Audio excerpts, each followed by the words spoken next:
جو تمہارا ابا بیٹھا نا جیل میں وہ میڈن چور تھا. خبردار ایک لفظ بھی کہا میاں محمد نواز شریف کے لیے. وہ جو تمہارا باپ بیٹھا نا جیل میں وہ سرٹیفائیڈ چور تھا, اس کا باپ بھی چور تھا. وہ جو رنگیلا بیٹھے ہیں جیل میں بے شرم کہیں کے آ جاتے ہیں اٹھ کے, نہ کوئی کام نہ کاج, آ جاتے ہیں تصویریں لے کے چور کی. تمہارے باپ کو قید کرو, شرم کرو, حیا کرو, اپنے باپ کو لے کے دفع ہو جاؤ یہاں سے. ٹچا بکیاں کرن لئی رولا پاندے ہو. چور مچائے شور, چور مچائے شور, چور مچائے شور, چور مچائے شور. اسپیکر صاحب یہ جو بے شرم دھڑا آ جاتا ہے, یہ جو چوروں کا دھڑا آ جاتا ہے جن کا باپ بھی سرٹیفائیڈ چور ہے, ان کو روکنے کے لیے ہمارے پاس اقدام ہونے چاہیے. ان کو سسپینڈ کیا جائے. اسپیکر صاحب ان کو سسپینڈ کیا جائے اور ان کو اجلاس سے باہر نکالا جائے. ان کا باپ بھی چور ہے, یہ خود بھی چور ہے, اور یہ کیسے بکواس کرتے ہیں آ کے, ان کی جرت کیسے ہوتی ہے؟ جو خود چور ہوتے ہیں وہ دوسروں کو چور کیسے سکتے ہیں؟ ان کو باہر نکالا جائے. اسپیکر صاحب ان کو باہر نکالا جائے, ان کو سسپینڈ کیا جائے اور ان کی رکنیت ختم کی جائے.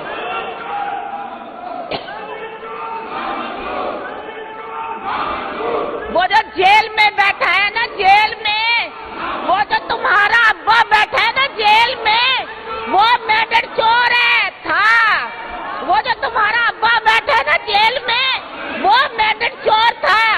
خبردار ایک لفظ بھی کہا میاں محمد نواز شریف کے لیے.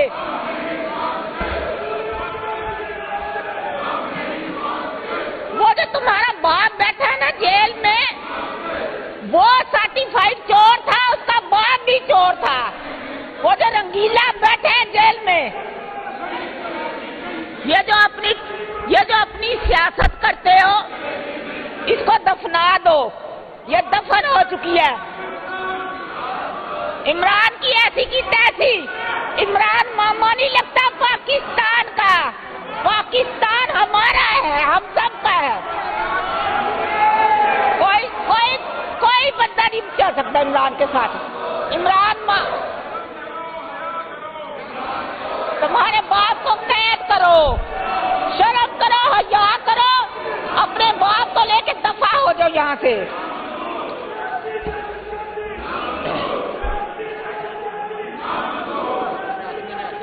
یہ آج آپ کا دہشت گردی یاد آتی ہے. واہ واہ, ٹچا بکیاں کرن لئی رولا پاندے ہو. چور مچائے شور, چور مچائے شور, چور مچائے شور, چور مچائے شور.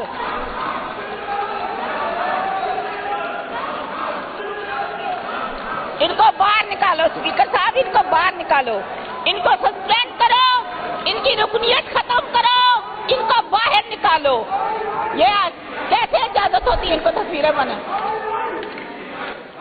فکر نہ کرو, فکر نہ کرو, دفن ہو گئی ہے, اپنے نظریے کے ساتھ دفن ہو گئی ہے.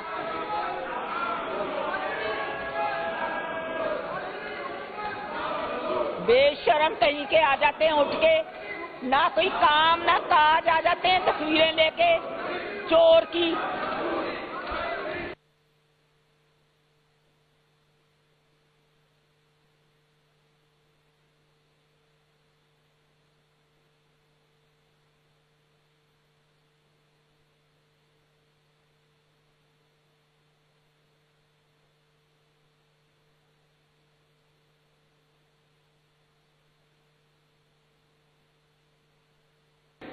جی رانا صاحب اب آپ تشریف رکھیں, اب آپ کا کام پورا ہو گیا ہے.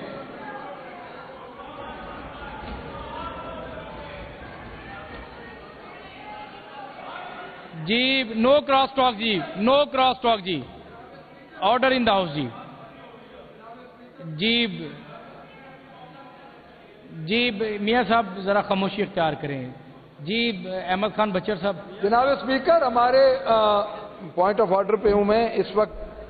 جو ہمارے ساتھ 8 فروری کو ڈیفینیٹلی ایک سیاہ دن تھا اور ہم نے یوم سیاہ منایا، اور جو ہمارے ممبرز کے ساتھ جناب اسپیکر ہوا اور جس طرح ان کے گھر توڑے گئے، جس طرح ان کے گھروں میں پولیس داخل ہوئی، تو میں یہ چاہوں گا کہ ہمارے ممبرز خود اس پہ بولیں گے اور آپ ان کو جناب اسپیکر ٹائم دیں. جی اور ملک صاحب بالکل بولیں. اور ہمارا حق ہے ان کا ہے کہ جناب اس ہاؤس، ہمارے پاس ایک یہی پلیٹ فارم ہے، اگر ہماری آواز ادھر بھی دبا دی گئی تو میرا نہیں خیال کہ پھر اسمبلی چل سکے گی. تو آپ کو ہم یہ جناب اسپیکر ریکویسٹ کرتے ہیں کہ ہمارے جتنے ممبرز کے ساتھ زیادتی ہوئی ہے وہ پوائنٹ آف آرڈر پہ 2 منٹ کے ملک لیے. صاحب بالکل بالکل بات سر کریں. Thank you very much. بالکل بات تھینک یو. کریں. جی فروری یوم سیاہ تھا، ہم نے اس پر احتجاج کیا. احتجاج کرنا ہر آدمی کا حق ہے.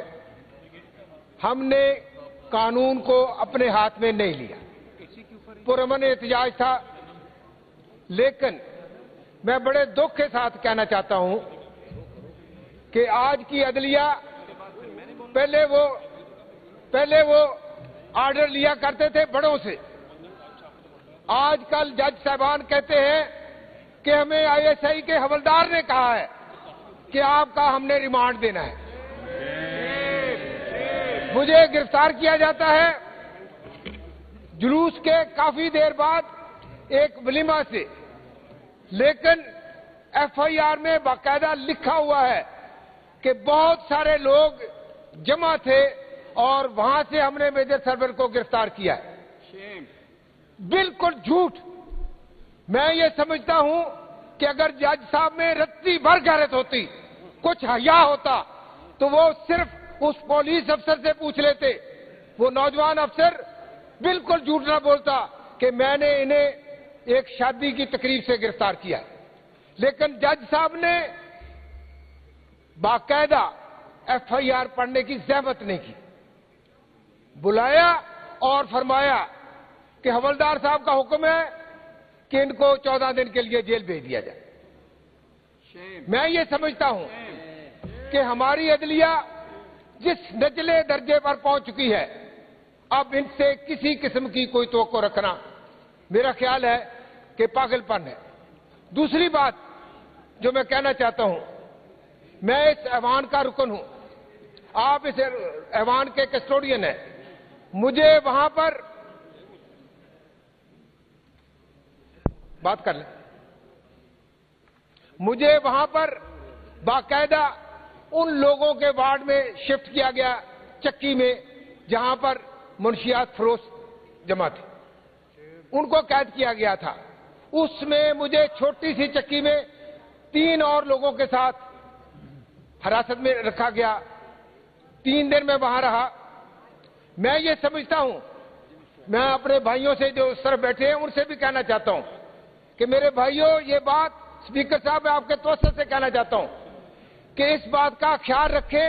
اس وقت چاہے کوئی منشیات فروش ہو، چاہے ڈکیت ہو، چاہے چور ہو، جو بھی اس وقت جیلوں میں بند ہیں، ان میں سے 99% لوگ عمران خان کے سپاہی بن چکے ہیں. ہم جاتے ہیں تو ہمارا استقبال کرتے ہیں، ہمیں وہ پیار سے اپنے ساتھ بٹھاتے ہیں. میں اپنے بھائیوں سے عرض کروں گا کہ دن ہمیشہ ایک سے نہیں رہتے. کل انہوں نے جانا ہے وہاں. جب یہ جو جیلوں میں ہوں گے تو 99% لوگ قیدی ان کے مخالف ہوں گے. جب وہ انہیں جوتے مارنے ہوں گے، ہمیں مجھے تکلیف ہوگی کہ میرے بھائی جو اس طرف بیٹھے ہیں ان کے ساتھ برا سلوک ہو رہا ہے. میں ان سے یہ بات کہنا چاہتا ہوں کہ برائے مہربانی اتنا ظلم کرو جتنا یہ کل برداشت کر سکیں گے. اگر میں اپنے بیٹے کی شہادت کی قربانی دے کر اسے برداشت کر سکتا ہوں تو منشیات فروشوں کے ساتھ رہنا، ڈکیتوں کے ساتھ رہنا مجھے کوئی تکلیف نہیں دیتا. بلکہ پھر مجھے وہاں پر کہا جا رہا تھا کہ یہ آپ ان کو اکٹھا کر کے کیا باتیں کر رہے ہیں. میں ان کو موٹیویٹ کر رہا تھا کہ ہمارا یہ کام نہیں ہے. یہ چور تو حکومت ہے، ہم نے تو اس سے جان چھڑانی ہے. آپ چھوٹی چھوٹی چوری کے، کوئی 10,000 روپے کی چوری، کوئی 15,000 روپے کی چوری، کوئی 1 لاکھ کی چوری. میں نے کہا بھائیو آپ یہ کام ختم کرو اور چور حکومت سے اپنی جان چھڑاؤ. میں آپ کے توسط سے صرف آخر میں اپنے ان بھائیوں کو کہنا چاہتا ہوں کہ برائے مہربانی اتنا ظلم کرو جتنا کل برداشت کر سکو گے. بہت شکریہ.